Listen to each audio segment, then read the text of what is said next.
연휴 내내 쏟아질 장맛비의 최대 고비는 언제인지 또 얼마나 강하게 내릴지 자세히 짚어보겠습니다. 네, 김민경 기상재난 전문기자 스튜디오에 나와 있습니다. 어서 오십시오. 안녕하세요. 자, 지금 잠시 소강 상태를 보이던 장맛비가 다시 시작됐는데 오늘과 내일 남부를 중심으로 비가 내린다고요?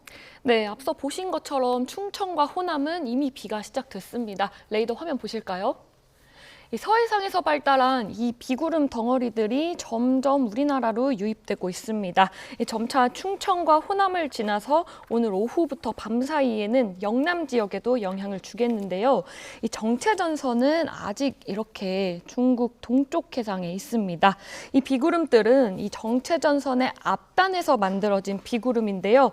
지금은 이렇게 정체전선이 짧게 형성돼 있지만 점차 길게 발달하면서 우리나라 남부지방에 영향을 줄 것으로 보입니다.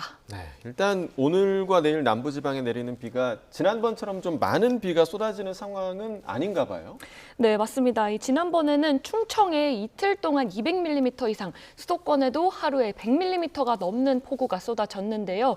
이번에는 호남의 많은 곳이 100mm 이상, 충청과 영남은 최대 60mm 안팎으로 강수량 자체는 지난번보다는 적겠습니다. 이 비는 점차 영남까지 확대돼서 내일 저녁까지 이어지겠고요. 이후 밤 사이에는 곳곳에서 잠시 소강 상태를 보였다가 모레 새벽부터 다시 시작될 전망입니다. 네. 그런데 토요일은 모레 새벽에는 중부지방에도 강한 비가 내린다고요? 네, 화면 보실까요? 이 토요일 새벽부터는 정체전선에서 이렇게 저기압이 발달해서 비구름이 중부까지 확대됩니다. 특히 이 저기압이 우리나라를 지나는 토요일 새벽부터 오전 사이가 이번 비의 최대 고비가 될 가능성이 큰데요. 이 시간대에는 이 수도권을 포함한 중부지방과 경북 곳곳에 시간당 최대 50mm에 달하는 강한 비가 쏟아질 수 있습니다. 그 옆에 보시면 현재 수치 모델마다 예측하는 강한 비의 집중 구역과 강수량에는 차이가 조금씩 있는데요. 이 화면에 보이는 이 붉은색 영역을 중심으로는 이 토요일, 일요일 이틀 동안 누적 강수량이 200mm 이상, 특히 일부 지역은 250에서 300mm에 이를 가능성도 제시하고 있습니다. 네, 자, 최근에 이게 비가 내리는 패턴을 보면 밤 사이에 강한 비가 좀 집중되는 경우가 많은데 그 이유는 좀 어디에 있습니까? 네, 일반적으로는 낮보다 밤에 이 비구름이 강하게 발달하기 쉬운 건 맞습니다. 이 밤에는 땅이 식으면서 공기의 흐름이 한결 안정되고요. 이 남쪽에서 수증기를 실어 나르는 바람도 더 강하게 불 수 있기 때문인데요. 이렇게 되면 이 비구름이 수증기를 더 많이 공급받으면서 강하게 자랄 수 있는 환경이 만들어지는 겁니다. 그렇다고 밤마다 강한 비가 내리는 건 아닙니다. 이 공교롭게도 최근에는 북쪽에서 찬 공기가 내려오는 시점이 계속 밤 시간대였고요. 이번에도 이 저기압이 발달해서 지나는 시점이 토요일 새벽부터 오전 사이 우리나라를 지날 걸로 예상되기 때문에 이 강한 비도 이 시간대에 집중될 가능성이 큰 겁니다. 예. 밤에 강한 비가 내리는 특징도 있지만 이번 비를 보면은 같은 지역인데 어떤 데는 비가 엄청나게 쏟아지고 또 어떤 데는 약한 비가 내리는 경우들도 있더라고요. 네, 아마 이번에도 그럴 가능성이 큽니다. 이 우리가 일기예보에서 자주 보는 저기압이 이 축구공만한 규모라고 한다면 장마철에 만들어지는 조금 전에도 보셨다시피 이런 작은 저기압들은 축구공 정도의 크기의 중규모 저기압입니다.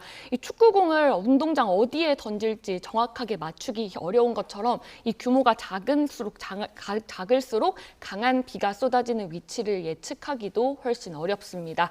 이 강한 비가 쏟아지는 이유 가운데 또 하나는 해수면 온도인데요. 이 수온이 높아질수록 바다에서 증발되는 수증기도 많아져서 비구름의 재료가 더 풍부해집니다.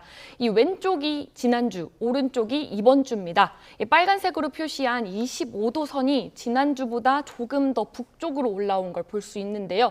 그만큼 우리나라 주변 바다가 더 따뜻해졌고 비구름에 공급되는 수증기도 더 늘어난 겁니다. 여기에 정체전선과 저기압까지 더해지면요, 이 더 강한 비구름이 더 쉽게 발달할 수 있는 환경이 만들어지는 겁니다. 네, 자, 이번 그 장맛비에 충청과 수도권 곳곳에 이제 피해가 꽤 있었는데 비가 내리는 시간은 그렇게 길지 않았거든요. 짧은 시간에 내렸는데 상당히 좀 피해가 좀 있었던 것 같아요.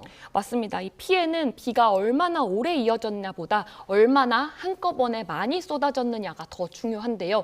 이 같은 100mm의 비라도 하루 내내 내리는 것과 한두 시간에 몰아서 내리는 건 피해가 완전히 다릅니다. 제가 도심 침수 실험량을 취재한 적이 있는데요. 이 우수관이 일부 막힌 상태에서 시간당 100mm가 넘는 강도로 물을 흘려보냈더니 이 맨홀 뚜껑이 30초도 안 돼서 들썩이기 시작했습니다. 이 비가 한꺼번에 쏟아지면요, 이 배수 시설도 그만큼 빨리 한계에 이르는데요.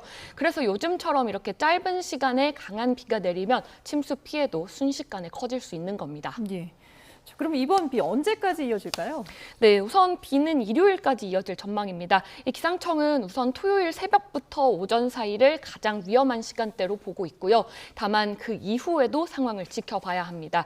일부 수치 예측 모델에서는 토요일 밤부터 일요일 새벽에 다시 중부지방을 중심으로 비구름이 강하게 발달하는 걸로 모의를 하고 있습니다. 이 기상청이 아직 일요일까지의 강수량을 발표하지 않았고요. 내일 수시 브리핑을 예고한 것도 이런 변동성을 고려한 것 때문인데요. 아직 예측에는 변동성이 있지만 이 토요일 밤 사이에도 안심하기보다는 강한 비에 계속 대비하시는 게 좋겠습니다. 자, 이번 비는 일단 이번 주 일요일까지인데 그러면 장마는 언제까지 이어집니까? 네, 우선 평년 기준으로 장마는 제주도가 7월 20일, 그리고 남부가 24일, 중부는 26일쯤에 끝납니다. 다만 장마 종료 시기는 해마다 다른데요. 지난해에도 제주와 남부는 6월 말에서 7월 초에 장마가 끝났지만 중부는 이 정체전선이 오르내리면서 7월 말까지 이어졌습니다. 이 장마가 끝났다는 건 정체전선이 우리나라를 완전히 벗어나고 북태평양 고기압이 한반도를 완전히 덮기 시작했다는 뜻인데요. 기상청은 오늘 브리핑에서 아직 그런 신호는 나타나지 않고 있다고 밝혔습니다. 그래서 이번 비가 지나더라도 장마가 끝났다고 단정하기는 이르고요. 조금 더 지켜봐야 할 걸로 보입니다. 예, 알겠습니다. 지금까지 김민경 기상재난전문기자와 함께했습니다. 잘 들었습니다.